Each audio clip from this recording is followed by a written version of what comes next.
All right, y'all. Welcome to the Wake and Bake podcast. Good morning. It's me and Petey here, bringing the best football talk to you while we take care of our baking duties and cooking duties here. So, I was doing some research on the likelihood of teams moving up, right? To grab Shedeur, because we believe, I think we're right. Like Shedeur is going to be there. And somebody's going to want them. And somebody's going to want him. I was looking up, so here's interesting stuff.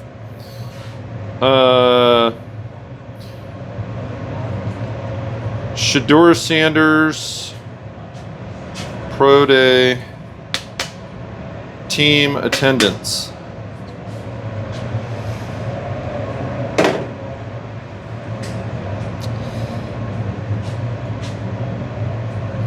Browns, Giants, Saints. QB's coach for the Saints was there. So that's interesting. The Saints and Jets. So the Saints were noted to be at Shedeur Sanders Pro Day. They sent their QB's coach. Right. I was looking, the Saints, the head coach, Kellen Moore, went to Dart and Milrose Pro Day. The Saints are hunting heavy for a QB, okay? Yeah. Like, they're the Saints, Jets, and Steelers. Exactly who I was talking about. They are at all four of those guys' pro days with heavy contingents. Like more than your average amount of personnel. They were at those pro days. Okay, so then for the Jets to look to trade with the Patriots, they would need to believe that the Raiders would not take them. So were the Raiders there? Yes. The Raiders had a contingent. The Raiders have had some heavy contingents at these pro days too. So,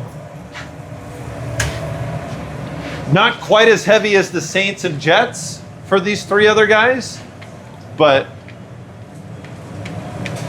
again, part of it too is like you're kind of effed if you send a strong contingent to a pro day. Right. Because then the other teams go, oh, okay, I know why you're here. I know what's up. I know why you're here. I know you're here to check out. Like, so you got to be a little careful with that. I mean, it depends if you've really identified your team as a team that, like, if everybody already knows, you know, then right. What's the purpose? You might as well get a good look, right? Can't all be the Patriots at the BC Pro Day, where they sent half their people because Bill O'Brien is I think that's definitely a factor is like that was just making Bill O'Brien. Are we a team that is known to need a quarterback, you know, and is going to take a quarterback in the draft? Or are we a team that might take a quarterback? Are we a team that really wants a quarterback but it's not obvious? So we're trying to play it quiet. Yeah, they're the ones who have to sleep. Yeah, like so we don't have to spend a bunch of draft capital trying to move up and get our guy. Did I ever tell you that story about Bo Nix? Which one? That in last year's draft, there was a great article in The Athletic about last year's draft, and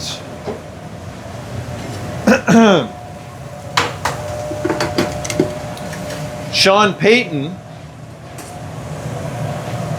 So Sean Payton was trying to draft Mahomes when he was with the Saints. Did I tell you about this story? Yes.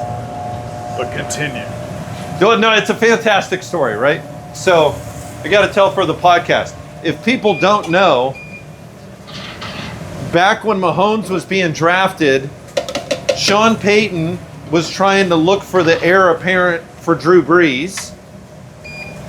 And Mahomes was coming out, and the Saints had done a good amount of homework on Mahomes, and Sean Payton was like, that's my guy. Like, we're going to draft Mahomes.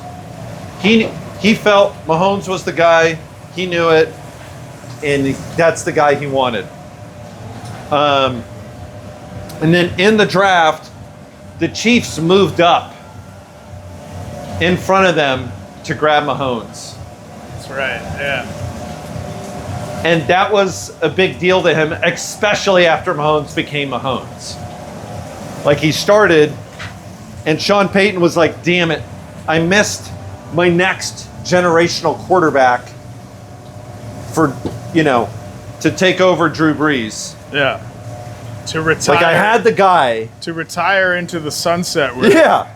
Well, I don't know. He may have just stuck around with the Saints. Well, that's what I mean. He would have stuck around with him, and He may have not had left he because would have retired with Mahomes. Yeah, exactly. In another 10 years. It changes like the whole which is what Andy Reid destiny of Sean Payton. Yeah, because Sean Payton, there's a strong argument to be made. Like, he wasn't able to get a quarterback after Brees left, and he was kind of like, shit, I can't do anything if I don't have a quarterback. So he kind of did that with Bo Nix. He's hoping Nix is his new Mahomes. So the same thing is what took place with Bo Nix this last draft. He visited the quarterbacks. They were doing homework on all these guys. And he did a visit with Bo Nix. And he walked away from his meeting with Bo Nix going, this is my guy. Like, I can build with this. We got to get this guy. But he was traumatized from the Kansas City. So, as a matter of fact, it had to do with the Raiders this last draft. I got a customer. The Raiders were in front of them in draft. I got a customer coming in. And Good morning. Good. Thanks for coming in today. My coworker said you have bread that makes bread. I make zucchini bread. We make croissant rolls as well. Okay. I don't know which one he Yeah, was I'll talking take a couple about. of these. All right. Do you want them warmed up? No, that's all right. Actually, I'll do three of them. All right.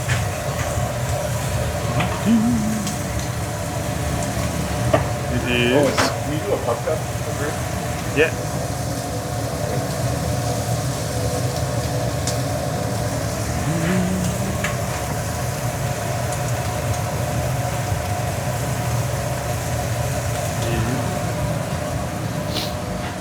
$9.96.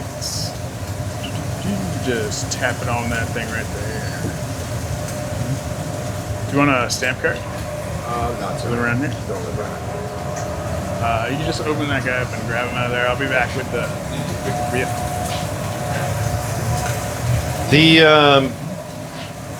this last draft, the Raiders were in front of them. He knew the Raiders needed a quarterback. And he was super nervous about, he even called the Raiders infamously to see, they proposed them to like move up or something as a weather vane to see how interested the Raiders were going to be, or if they had other people trying to move up. There you go. You're welcome. You too.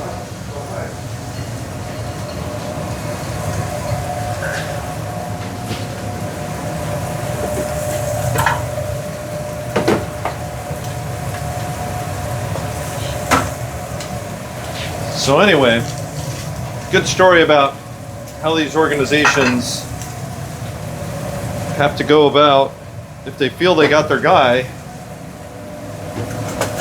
how hard it is to be in the middle of the first round, Keep it a secret. knowing there's a guy you want that you think could be the guy, and not trying to give it away. Yeah. And that quarterback,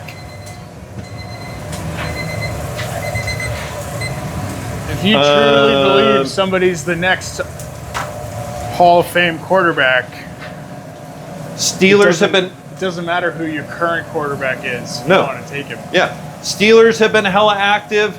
The Jets have been hella active. The Saints have been hella active. I mean, that tells me like these guys are trying to draft a QB in the first round. And Milroe and Dart are definitely in play. And if Sanders is there, he's definitely in play. Sanders is in play. Because if you're going after Milroe or Dart, like Sanders is kind of the upgrade over those two guys, Yeah. most likely. Consensus board, he's supposed to be.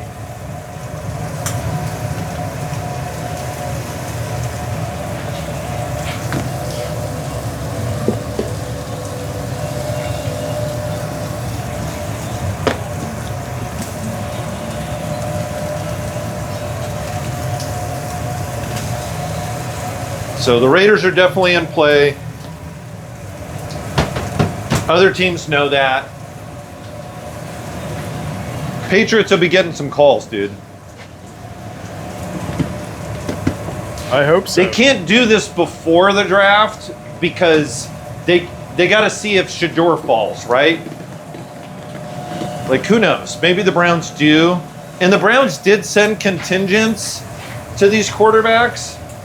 But Right. I think that's more of just like a due diligence. Like, hey, we got to make sure, Well, if we're going and to the- pass on these guys, and we the got to make Giant- sure. The Giants have set themselves up to not have to draft a quarterback, No. but they still could. Yeah, they still could.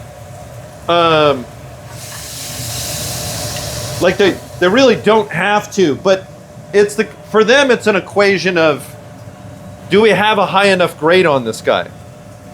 Like at the end, if you think he is like a high level starter, Yeah. And he's going to play for then 10. you just get that guy, dude. You use the pick and you take him. But Right. he's got to be a strong prospect for the Giants. Well, they signed their free agent quarterback so they don't have to have a quarterback this year. Yeah. Where the Titans have to take a quarterback to start this year. I mean, they've got the number one pick, and Cam Ward has been graded kind of as a legit starter. He's not fringe like these other guys. These Right. other guys are kind of fringe. Cam Ward has that, like, yeah, that guy's going to start grade. And they want him to push Levis. At least they hope, anyway. As a Charger fan, you don't want anyone to ruin their number one pick. Boy, the Patriots could have had the number one pick, huh? The Patriots, had they not won that last game of the season, they would have had the number one pick. Yeah, Boy, they blew it. that's why Joe Milton got traded. Because he wasn't supposed to win that game. They blew it. Because they could be trading out of the first pick for so much. They Yeah. could get so much draft capital for that. And they would Like- still get Will Campbell. Yeah. You'd still get Campbell. And they would get like next year's first round Yeah, pick. exactly, dude. Like, oh my God. Like, if you were ever going to tank a game, damn it. They really had an incentive to do that, dude. I mean, they talked about it when that happened last year, but now that the past is the past and there's nothing you can do about it, they've stopped talking about it. But now that it's 2 weeks away, It's kind of back. Yeah. Like, good God, man. you remember when? Do you know what we could have gotten with that number one pick? Like trading back for the number one pick? Not needing a quarterback. Oh my God. Not needing a quarterback with the number one overall pick? Holy hell, dude.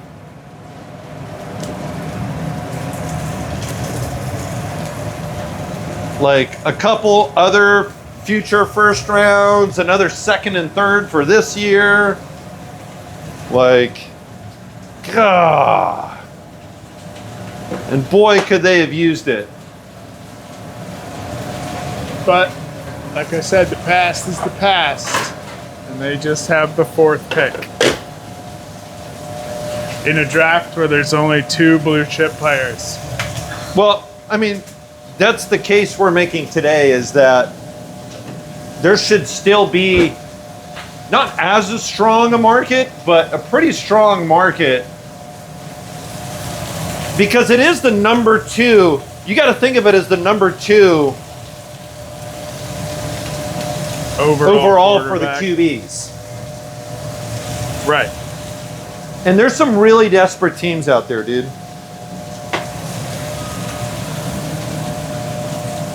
Like, Kellen Moore will make do. I feel like the Saints, you know what? Here's the Saints. Let's talk about the Saints organization. The Saints as an organization, I feel, are actually pretty patient with their new head coaches. They're not like a David Tepper with like the Panthers. Like, okay, I'm going to fire you because you sucked one year. Or the Raiders. You know what I mean? Like, when the Saints pick a head coach, they give that guy a fair shake for at least 3 to 4 years.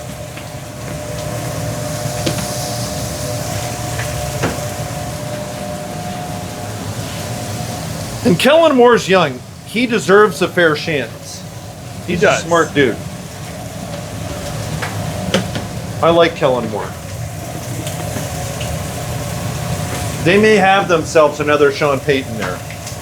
Just maybe.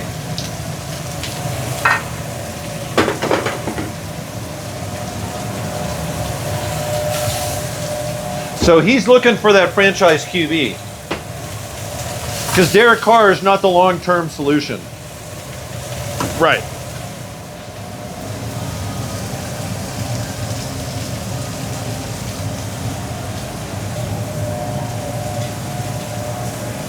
But are they willing to Browns it and give away all of their first-round picks for the next 3 years to take Shador? Probably not. We'll find out. I mean, so the brain trust over there, I would argue, Kellen Moore brought Brandon Staley over.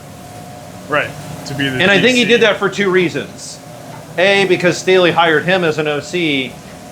They did that because they wanted to build something together. This is like,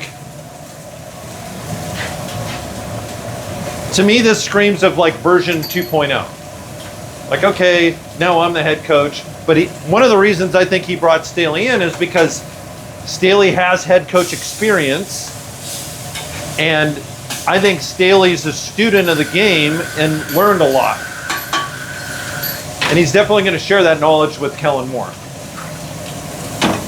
Like, hey, let's build something awesome here. Yeah. Because that's how Staley's going to get his second gig as a head coach again, too, by the way. Well, yeah, he has to keep killing it as If a he DC. helps Kellen Moore build something awesome for the Saints, like, incentives are aligned, you know?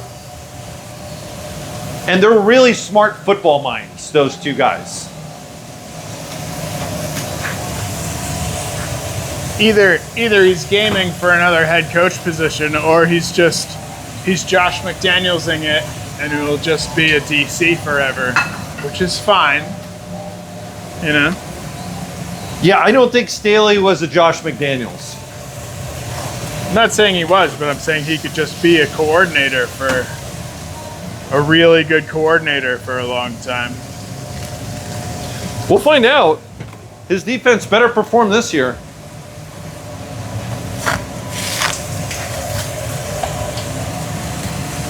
I mean, they better not take a step back, because the Saints do always have a good defense.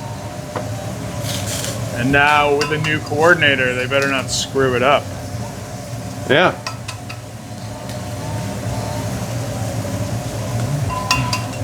I would be shocked if Staley isn't able to field a better defense than he did with the Chargers. He lost his job over it, but he's the kind of guy to me that, like, when something goes bad in his life, he researches it and figures it out. And I mean, it's the mentor scheme, the whole knowledge, the way Mentor and McDonald figured out how to get the language to jive for their players so that their players can play fast still, but do all these disguises and audibles. Right. Like, that's not something Staley knew. That wasn't public knowledge before. And now it is with McDonald and Mentor and these guys with their ascension to these kind of high levels of defensive coordinator and these really high level defenses. So Staley wishes. Staley was running the same system. He just couldn't get his players to, it was too complex for the players to run. Right.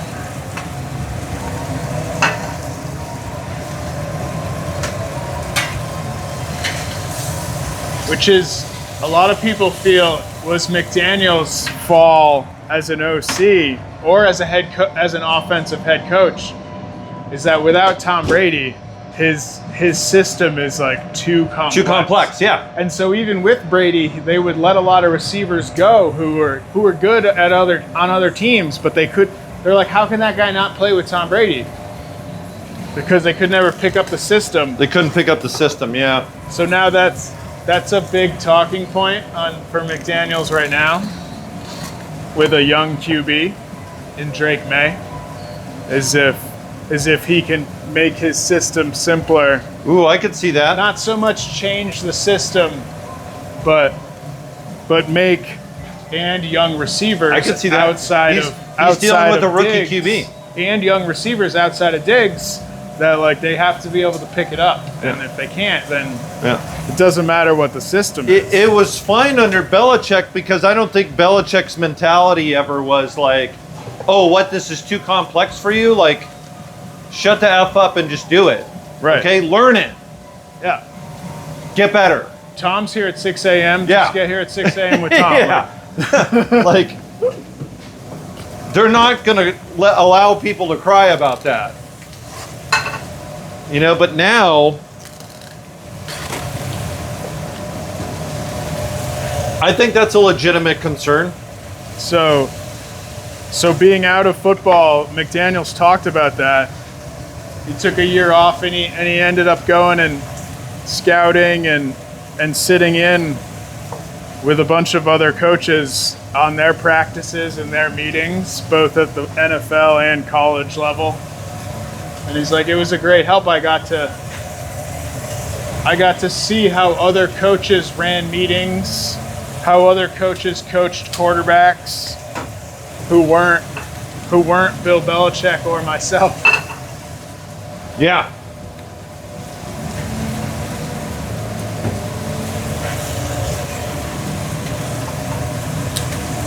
Well, I think it's a good team up between Vrabel and him.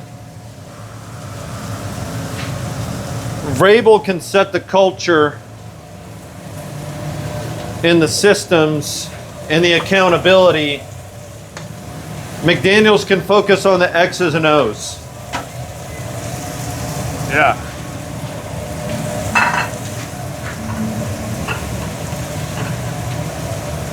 Could be a great combination. I'm hoping. They certainly have a capable quarterback.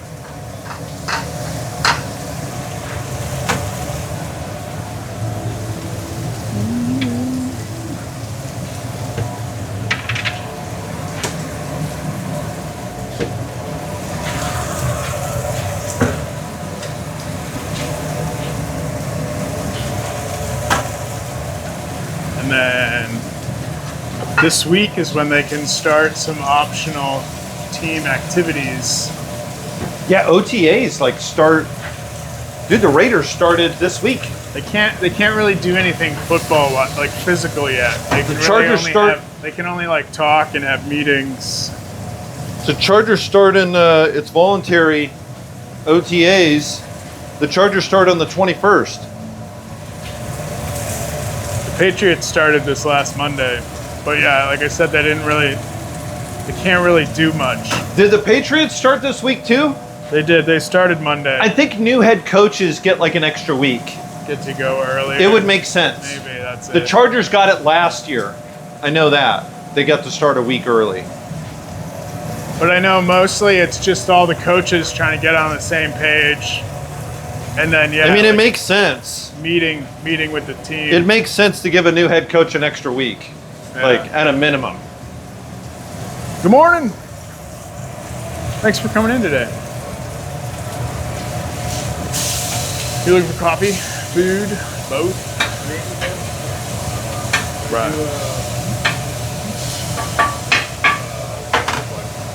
You got it. Do you want a 12 ounce or 16 ounce? Where's your coffee menu? It's just on the back of this. I can never tell which side you're looking at or not.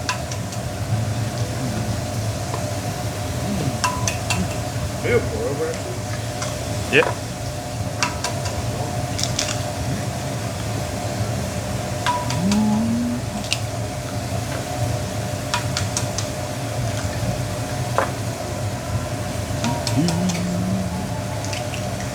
Anything else for you?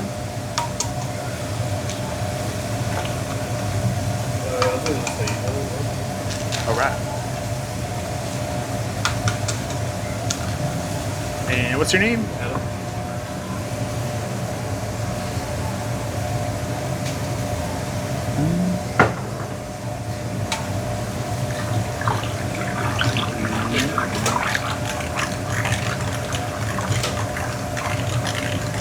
$18.38. Just tap it on that thing right there. Do you live around here? You want a stamp card? Yeah, it stamps every time you come in. When you fill it up, it becomes $10. You're welcome.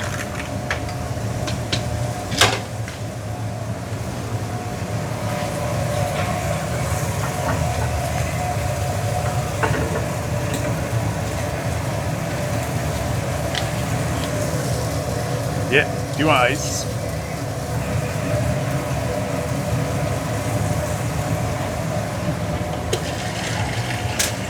Here's an element. Two, the Jags could move down. Here's your water. The Jaguars could move down. They could. They're right behind you guys, right? Yeah, at 5. So I think that lowers the price point, right? Because these teams are going to be on the horn with you guys and the Jags. Like, who's going to give me the better deal? I definitely think you got to move in front of the Raiders.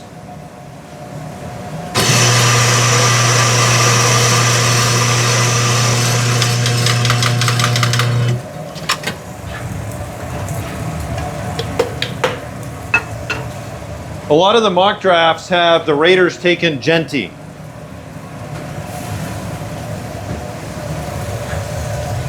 There's a lot of buzz around that.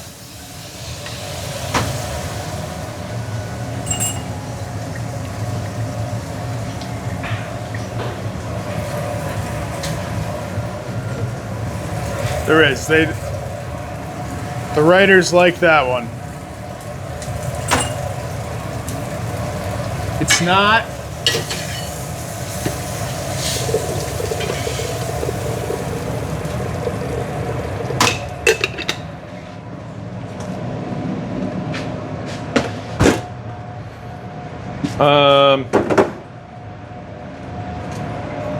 Some people think that super secret Jacksonville could draft a quarterback and trade. I know, right? Trade Trevor. I mean, Trade Trevor. there's a new regime over there. You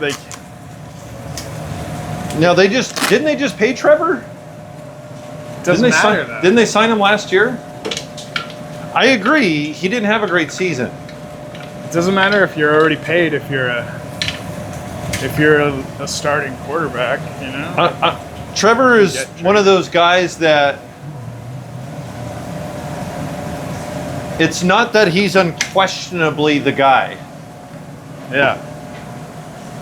I would say the head coach and OC need to like him, and there are head coaches and OCs who might not like him. Yeah, it's really kind of hard to say because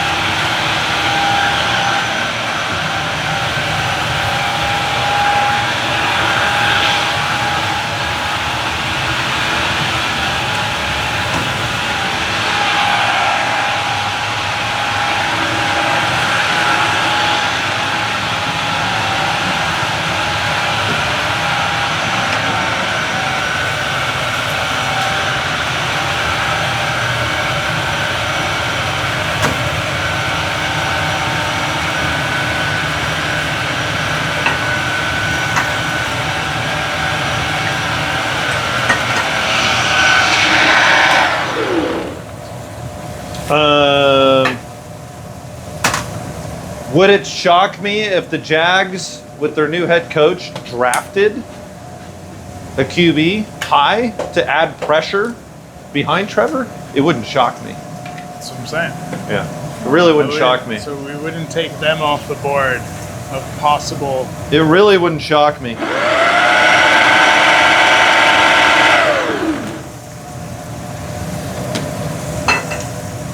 Like, okay, you've got a not a bad. I mean, here, Trevor's not a bad starter.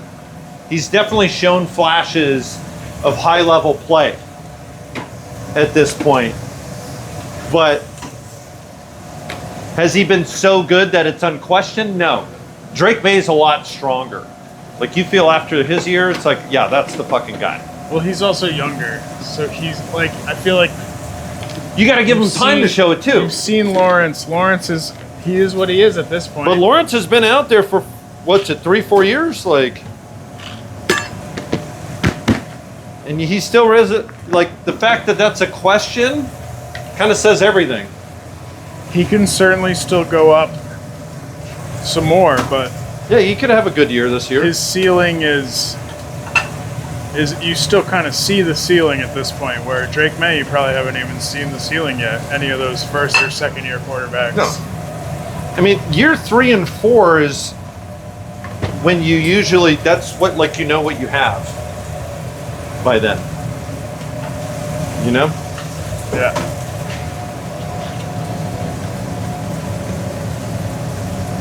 I think Trevor's been better than like one of those backup quarterbacks, like is he more proven than Darnold? Yeah. Yes.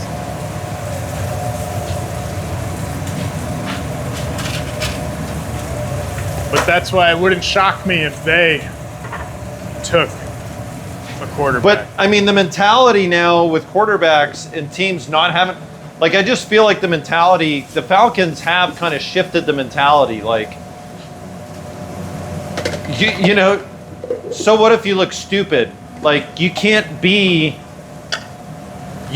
not have a quarterback in this league, okay? So what if you have more than one good quarterback on your roster? Who cares? At least you have a quarterback. You can't not have a quarterback.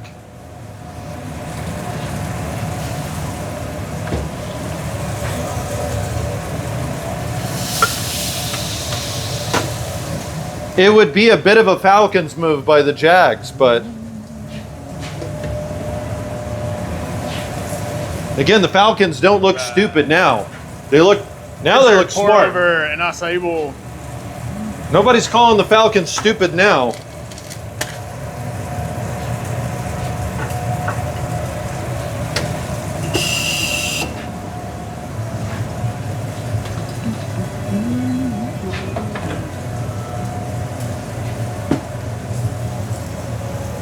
So,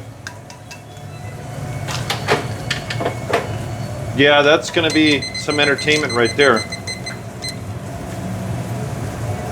So I did a bunch of mock drafting.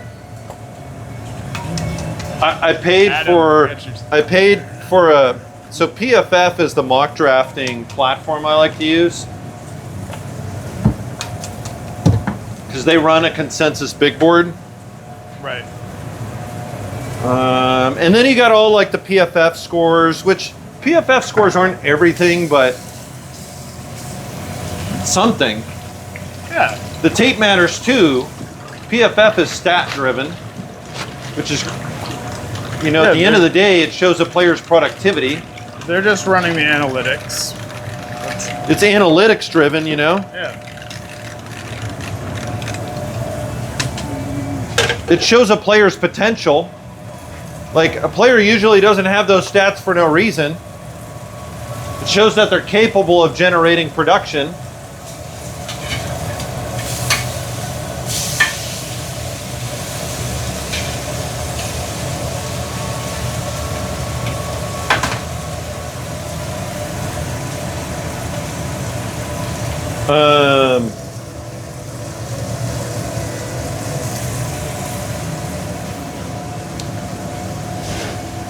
So I started mock drafting. I paid for like a month subscription so I could do all 7 rounds. I'm only doing 5 rounds. I'm seeing who I can get.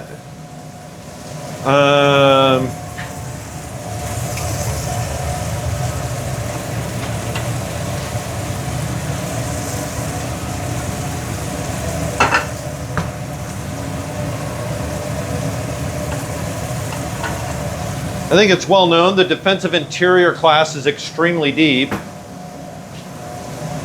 There's like 24 starters there. I'm not seeing those guys fall though. They're just going in the second round. If you don't get your guy outside, like if you don't get your guy by the second round, like they're not there. I think it has to do with like best player available, which is what a lot of teams go by because they're such good players. There's so many of them that are such highly graded. Right. Like you're just taking those guys. Well, and pass rush. And the other so classes are coveted at weaker. this point. So it's like I'm taking Colston Loveland at 22 pretty consistently. Like he's always there on PFF. I do think there's a strong chance that Loveland's going to be there.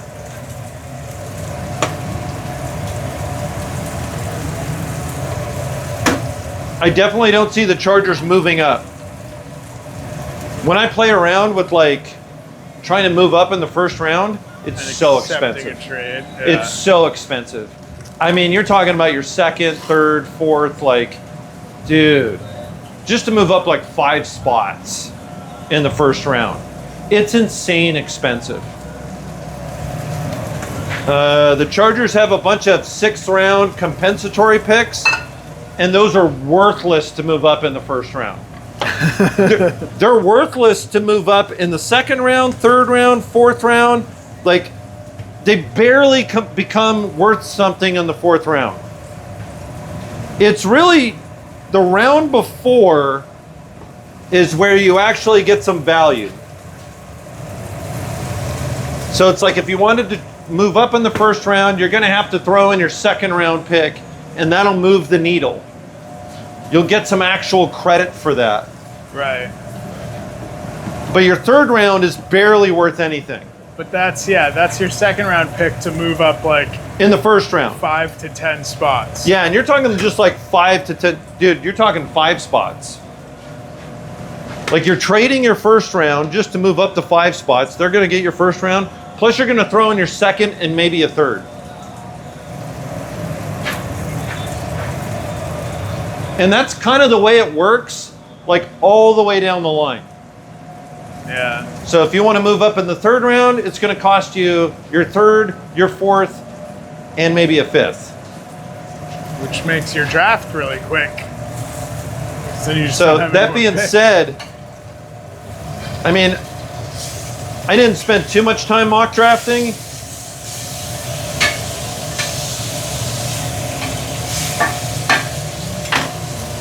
I'm just kind of playing around with it for like 15 minutes here, 15 minutes there. And in the 3rd round, 2nd round, you can get like, so there's kind of like the elite top 5. those guys are gone in the first round. Yeah. But then there's the tranche underneath, which is like 10 dudes. Those guys are there in the second round. They're not there in the third round. They're gone. Wow. Like you're stuck with the remnants. It's a good remnant, okay? Like you're talking this guy JJ Paguz and this guy Adrenus Peebles, like to get those guys in the third round, like those guys could be impact players.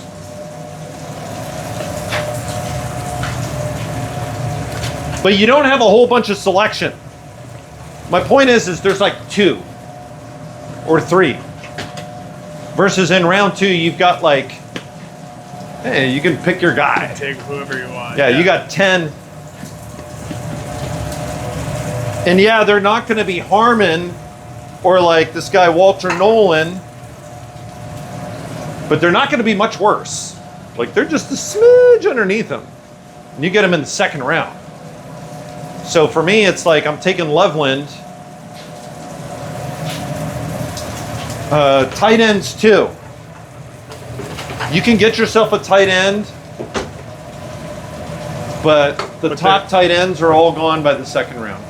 And there's a big drop off after the first couple. There's this very, very strong argument to be made outside of Loveland and Warren, which are the top 2 tight ends in the draft, which have elite PFF grades, by the way. So their PFF grades are 90 plus, which is elite. That's like what Malik Neighbors, Odunze, Marvin Harrison Jr. There's very few players in the draft period that score 90 plus on their overall PFF grade. Ooh. It's considered elite. If you're 90 plus, you're an elite player. You're a starter with game impact. You're going to impact that team's game. So then you got an A in school. Like Bowers level.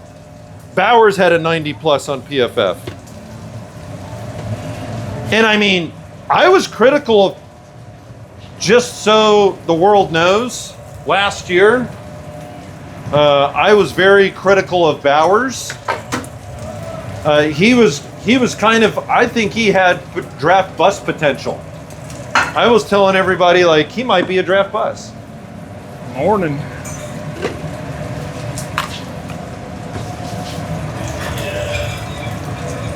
Because of his size. He's only 6'3". Right. He was like 230 wet. My max tolerance now. Like I did not think Brock Bowers had the size for the NFL. And I was wrong. Because he freaking killed it last season. He broke like every rookie receiving record ever. Tight ends and wide receivers. So there's egg on my face.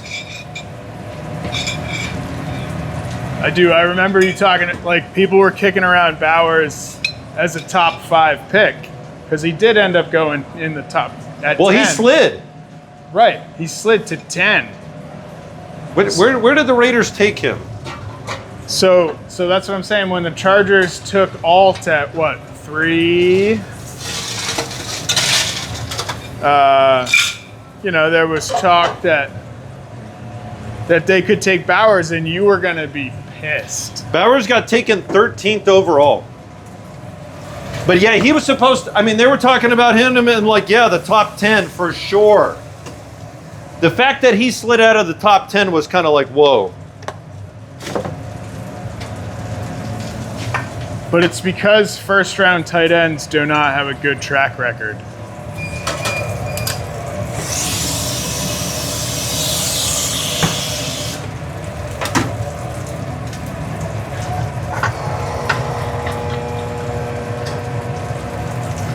So getting back to tight ends, like the tight ends in the second tier of talent underneath Loveland and Warren, it goes from 90 plus PFF score, it drops down to like the 70s.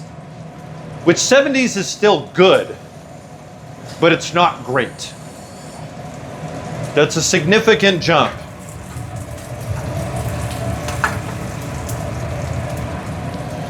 For the Chargers in particular, if they draft an elite tight end, it solves two problems.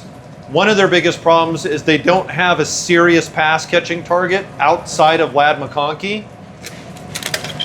They also don't have a serious pass catching tight end, which was a huge problem. It's a huge problem if your team doesn't have that. It's an even bigger problem for a Greg Roman offense, okay? Like Greg Roman's offenses are built on that kind of threat. Greg Roman had his best years calling plays with the Ravens when he had Mark Andrews.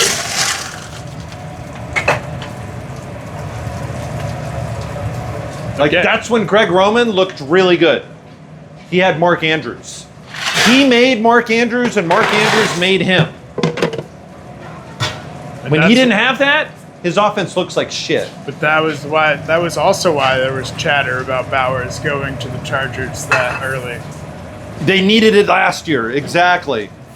No, agreed. It was. The past is the past. I would say you're probably still happy with Alt overall.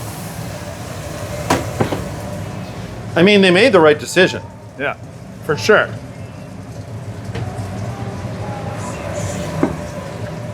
You know. By the way, that year was the year they took. The Ravens actually double dipped at tight end, pass catching tight end. They drafted Hayden Hurst in the first round. They drafted Mark Andrews in the third. Morning.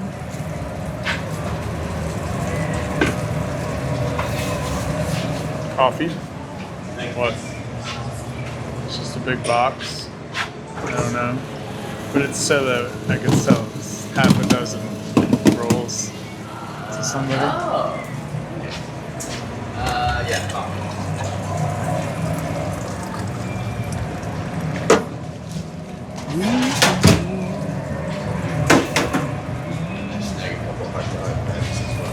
Yeah.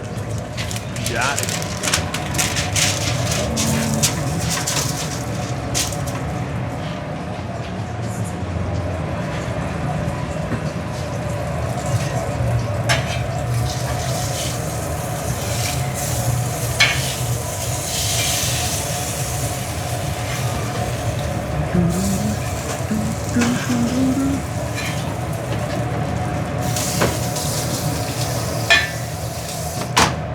I mean, that's how important it is that they double dipped that year, that Roman, when they didn't have a pass catching tight end to get Andrews. Yeah. So the Greg Roman offense is very much predicated upon having a legit pass catching threat type tight end.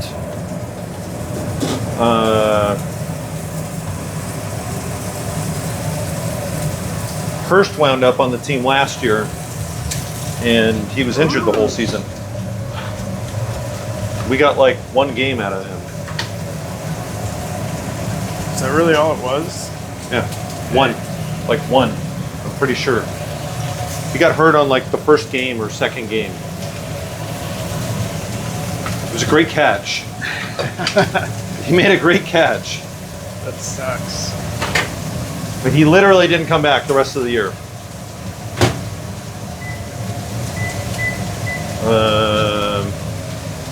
So we were throwing, Will Dissly had like 800, I don't know, 500 yards, like 80, I don't know. Like Will Dissly's not a pass catching tight end. Right. But he did his best impersonation last year.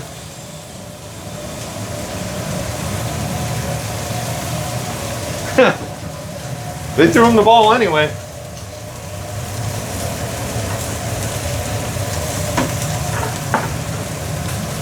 I don't think, here's the thing when it comes to Loveland in particular, you talk about risk in the first round. There's usually a lot of risk in the first round because you're drafting this player, right, out of college. But for the Chargers in Loveland, a lot of that risk is mitigated because Harbaugh actually knows this guy extremely well. They know him. They know what he can do. Like he's not a questionable commodity. Right. Like they don't need to go to the combine. You know? They don't need to watch film. Like they know exactly what he can do and how he can do it. So if they have him graded elite like the rest of the league does, like there's a lot of the risk is mitigated that you'd ordinarily have with a pick. It's like how Bill Belichick's Patriots would draft a lot of Nick Saban's. Yeah, exactly. That's exactly it. Alabama It's a known players. commodity. I know Until- Saban. Until Mac Jones. Still Mac Jones.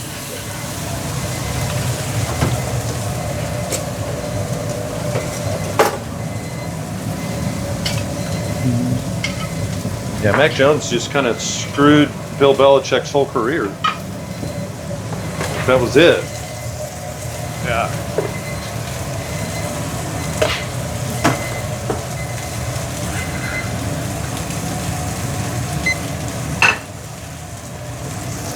Getting back to the draft, there's good tight ends. You can get some good tight ends in the second round. Mason Taylor.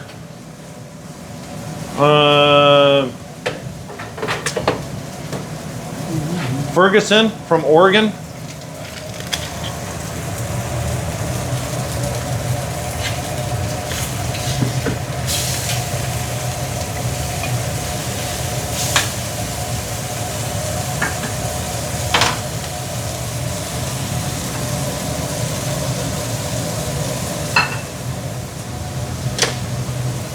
To me, it's very switchable. Like if the Chargers can't get their hands on Loveland, they're going to draft the best interior defensive lineman available, which is going to be a blue chip total stud. Like there's this guy Harmon or Kenneth Grant. Walter Nolan might be there. Like any of those guys are fantastic picks.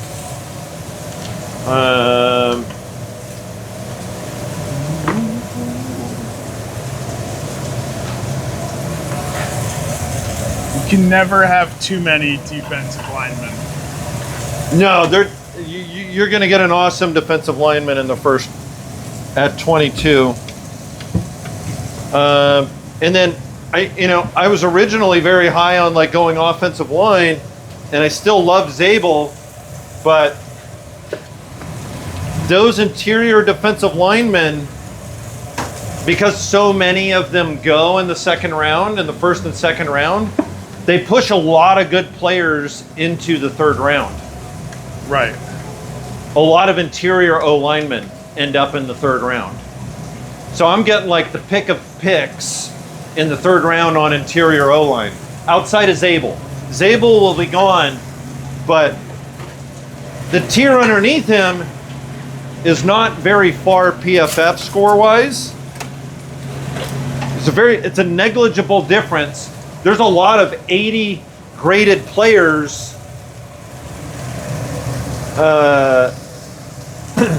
overall PFF score, 80 graded interior offensive linemen. There's a lot of them available in the third round,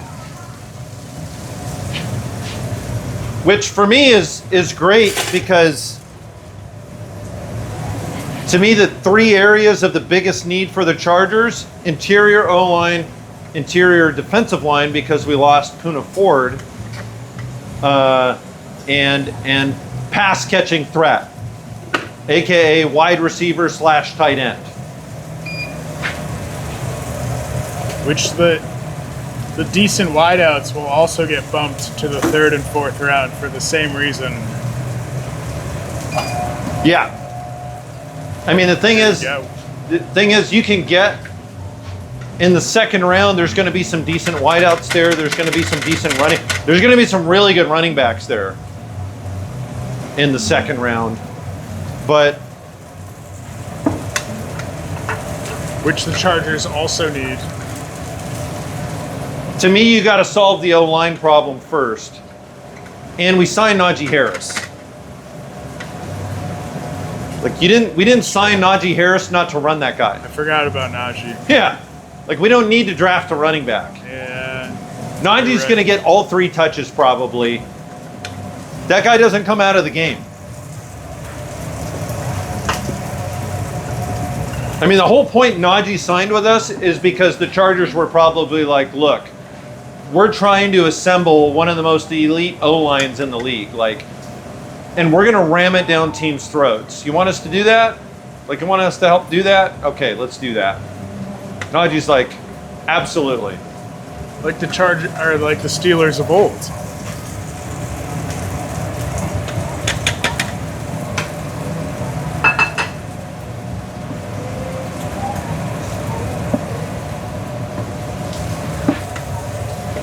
So to me, it's like you can get this guy Tate Ratledge, or there's a tackle. He played some guard too. This guy Simania.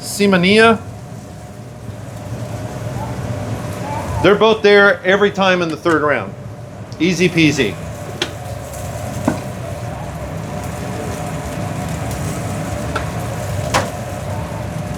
Dude, there's tackles, left tackles in the 3rd round with like 90 plus PFF grades, okay? In the 3rd round. You're happy to hear that. They're there. I was shocked. For when Hunter falls to the Patriots, and then they can take a tackle in the 3rd round. I mean, I was just looking because I was looking for O-linemen. But I was doing this with my friend Brian yesterday. Like, we did a mock draft, and I was literally combing through every round and like the options there, and I'm like looking up PFF scores to see if anybody's really interesting in that round. And so I wound up in the 3rd round, like combing through all the interior, all the O-line that were on the consensus big board, top of the consensus big board in the 3rd round. The ones that were left. See if I could find a gem or two. And I was clicking on some tackles because, for example, Gray Zabel is in the draft as a tackle, but everybody believes he's not just a tackle. He could play center, guard, but he's classified as a tackle. But everybody believes that his best position in the NFL will be interior. Huh? Zabel? Yeah. That he won't play tackle. Well, I mean, here's the thing. He played tackle in college, but he went Right. to... That's just because he was the best lineman. Well, here On the he team. went to the Senior Bowl, and he lined up on the interior at center and guard, and he lit up the best dudes in the country. Like, owned them. Everybody was like, what? So, his Senior Bowl, and then he lit up the combine too. So now everybody's like, dude, okay. Yeah. So much, because he went to a smaller college.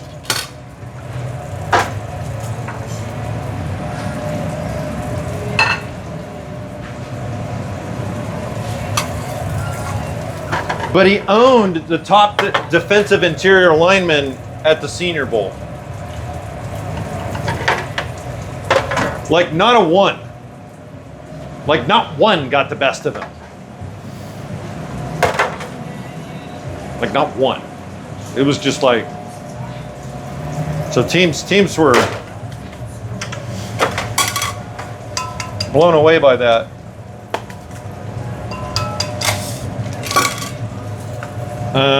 But yeah, Zabel's going to be gone in the 3rd round. He'll be gone in the 2nd round. Yeah, he'll be a late first, second. Yeah, he's going late 1st round. I'm always seeing them there. He's always there for the Chargers pick. The thing is because of those, there's this guy Tate Ratledge. Ratledge is a guard for Ohio State, coming off that national championship. And Ratledge is 6'6", 320.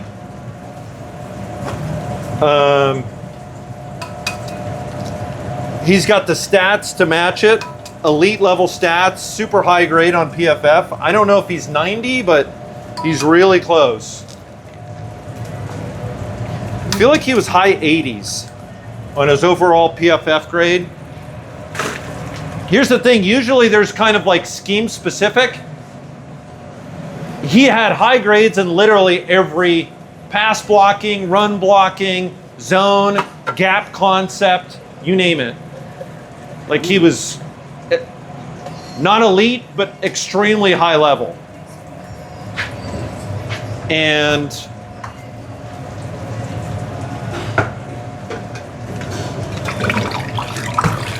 but he was injured in 2023. He had some nasty injuries. He had a healthy 2024,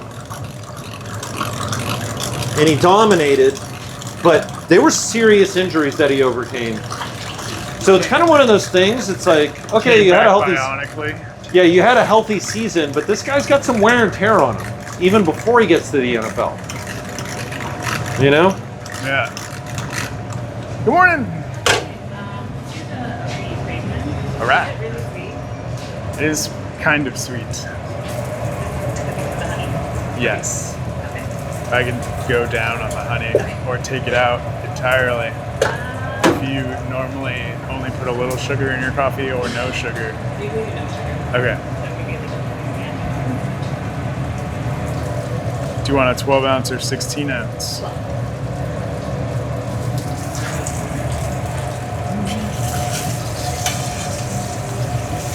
It is $6.99. Just tap it right there.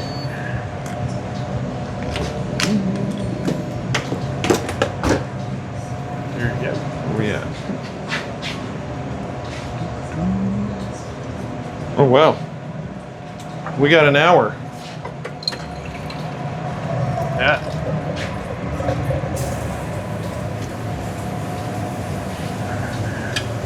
Is there anything we want to squeeze into this episode? I don't think Should so. I wrap it up?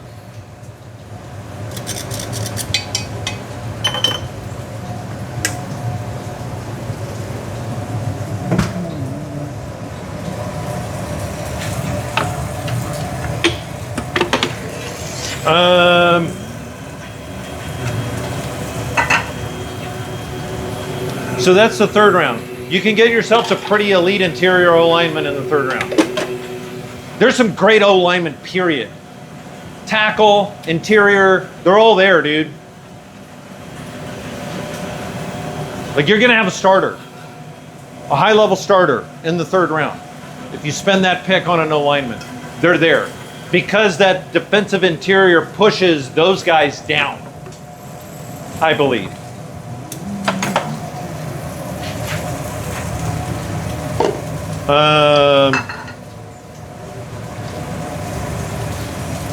In the fourth round,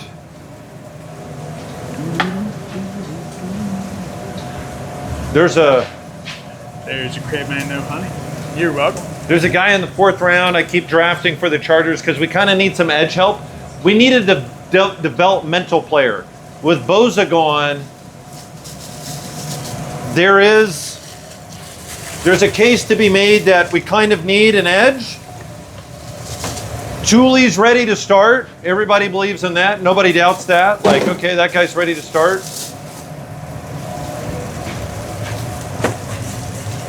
Him and Mac are great.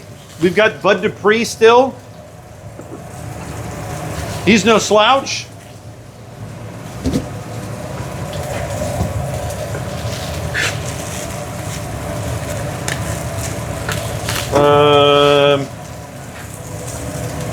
So I see the Chargers taking an edge. There's still some edges left in the fourth round.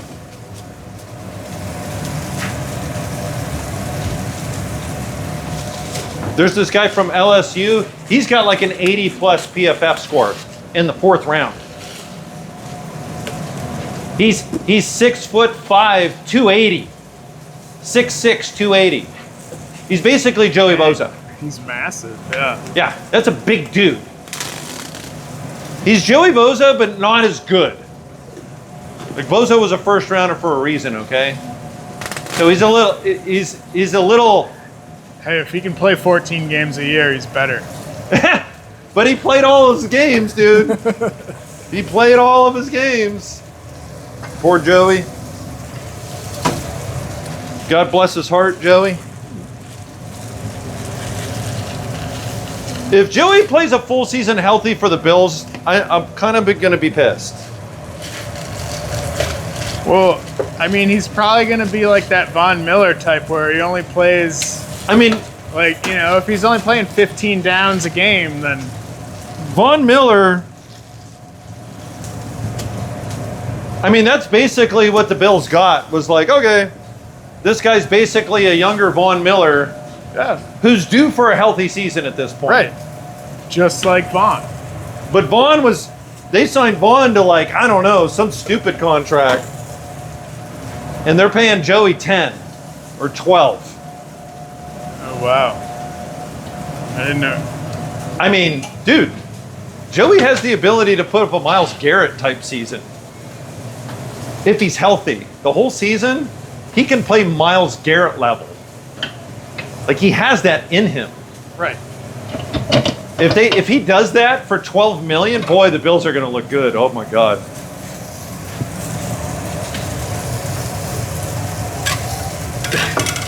I mean, now that he's left California for Buffalo, his whole life is an ice bath now. It's good for the knees. I mean, all he's going to have is football. He's not in LA, you know? No, I'm not. I mean, he's not like an extracurricular kind of guy. I don't think so. But I just mean the injuries. Like, just being outside is like being in an ice bath for your knees. Yeah, he lives in an ice bath. That's true.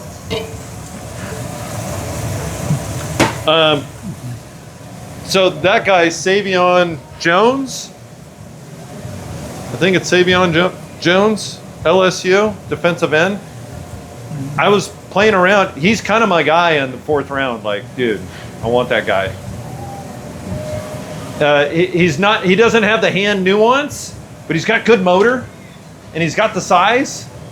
He's a perfect developmental player for the Chargers edge room. He can learn from Khalil Mack and Thule and Bud Dupree. Like, he's got great people to teach him how to get to that next level, you know?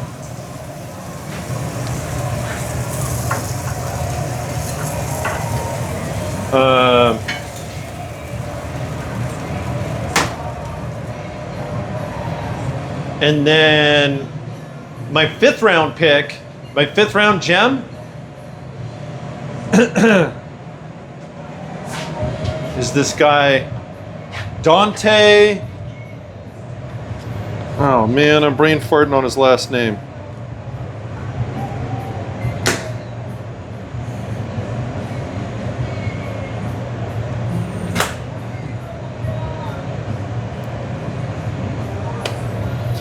Dante Thornton Jr., baby. Wideout. Yeah. Dante Thornton Jr. is 6'5", 215, ran a 4.3 at the combine, dude. Wideout. Can he catch? He can. He's got hands. Allegedly. He's got hands. I was like, what? Why is this guy not higher? So here's the thing about Tennessee, like,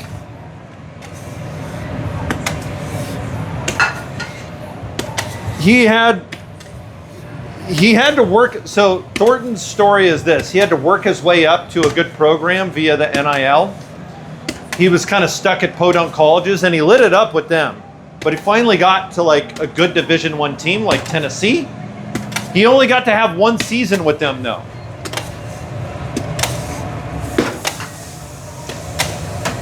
And then Tennessee, I don't know which pundit said this. He wasn't on Tennessee with Joe Milton 2 years ago. And he's like, yo, go catch it in the parking lot. Yeah. Well, Tennessee, I think it was Brett Coleman from like the Bootleg podcast was saying that Tennessee doesn't run complex routes. And so that's why a lot of the NFL teams kind of don't like Tennessee wideouts, is because they don't know what they can do. They don't seem to ask their wideouts to do much outside of just run. Like real basic route running is what they have their wideouts do. Yeah. So it's hard to grade, like, okay, is this guy a complete receiver? Can he do anything more than just run a post or a go route, you know? I mean, there's a lot of schools like that, though. There is. To be fair, a lot of colleges don't try to get their receivers to work real, you know, to get too cute with it. There's also a lot of first-round busts at receiver. Exactly. So, you know, but we're talking about the 5th round here. Right. And then here's the other thing. So Tennessee doesn't ask their receivers to do those things. The other side of it is this guy's 6'5", runs a 4.3, and he has great hands. And actually, I watched the highlights on him, and I was really impressed with his ball tracking. Like he's got great ball tracking. Like when that ball goes up, his eyes are locked on it, and he knows how to get underneath that thing and get it.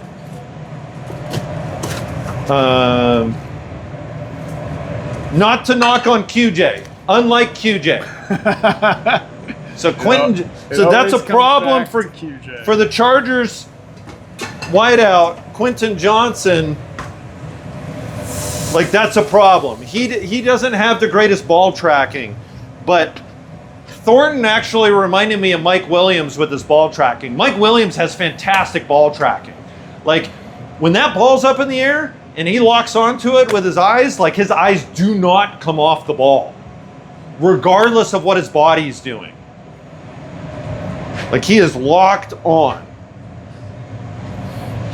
Thornton kind of to me was showing that. It reminded me of Williams. So here's the thing in college, when you've got a wideout that's basically Calvin Johnson size with Calvin Johnson speed, like why would you ask him to get cute? Like, dude, just run. Go. Yeah. Go on a slant, go on a deep post, like just go.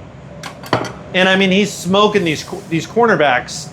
They can't cover him in college. Right. They're not big enough. He's 'cause- too big and he's too fast. Yeah. If they're fast enough to cover him, they're not big enough to cover. There's literally not a cornerback in college big enough and fast enough to cover that guy. Like, why would you ask him to do anything else? So, but here's the thing. It's like the Chargers were going after DK Metcalf and they need a big X to like stretch the field. That's your guy. You know who Like else he's like your poor man's DK Metcalf. Right. You know who else needs a big X receiver? The Patriots. And you can get this guy in the 5th round. So I'm like, Yes, so as a please. Patriots fan too, you should have your eye on him. I have. I've heard Dante Thornton. of him. They're talking about him over there? Damn it! As a late round pick, like Damn it! 4th. No! No! No! Leave him Yes. alone! That's my guy. Touch him! That's my guy. Sure can. So anyway, that seems to be my rounds 1 through 5. Whatever. And why? Not, Whatever yeah. normal milk you normally do. You got it. Give me Loveland in the 1st. Everyone else is great. I like Collins in the 2nd. Out of Texas. Defensive interior. He's got a comparable to like Chris Jones. Give me Collins in the 2nd round. Played at Texas. Fantastic run defender. Plus, he's got some pass rush to him. Not elite level pass rush, but he's an elite run defender with some pass rush juice.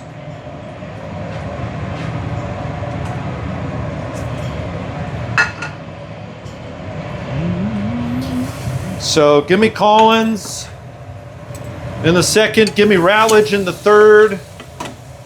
Or Sumania. But I kind of prefer Ratledge.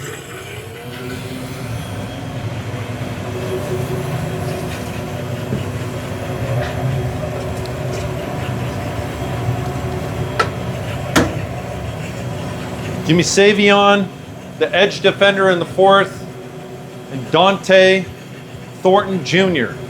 in the fifth, baby. That's going to be the end of the episode. So thanks for watching. Please like and subscribe. I'm not used to saying that. It's the first time I'm fitting that in there, but do it. Thank you. Bye-bye. You want to say bye, Pete? Bye. Wave bye.